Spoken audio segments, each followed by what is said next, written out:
Hello everyone! Ayan, ito guys, nagluto tayo ng sinabawan na sinigang. Sinigang na hipon and ulo ng tuna o yellowfin. Yan.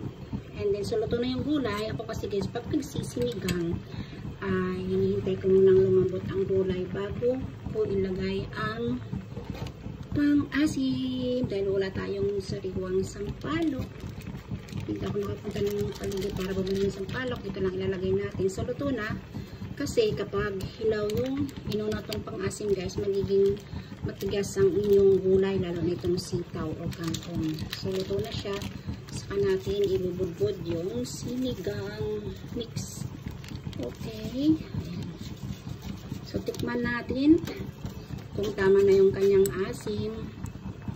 Kasi yung aking alaga ay ayaw niya ng masyadong maasim. Pero kung ako lang masusunod guys, alam nyo, gusto ko yung pag sinabing sinigang, talaga yung mapapakilig ka talaga sa sarap at asin ng sinigang.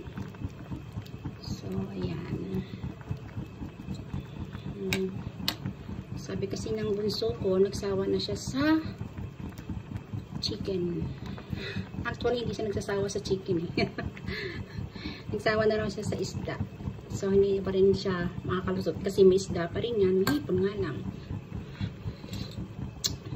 Sakto lang yung asin guys. Sarap. So, kain na. Patayin na natin. Luto na siya. Yummy, yummy. Sarap. Tinan yung aligi niya. Oh. Ayan. So, ako naman guys, hindi masyado sa hipon. Alam nyo na. Hay, nakaka-high blood dyan. So, ang sa akin, kahit gulay lang, okay na. Tsaka yung isda. Kunyari lang. Pero nasa sabaw yung aligi. Okay. Tikman ulit natin para sure.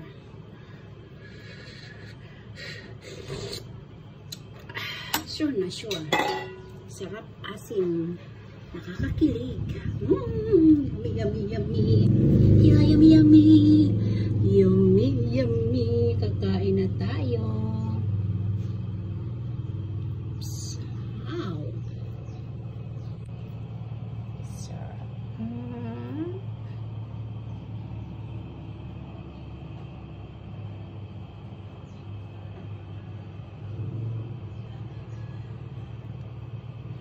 Thank you for watching guys. Bye.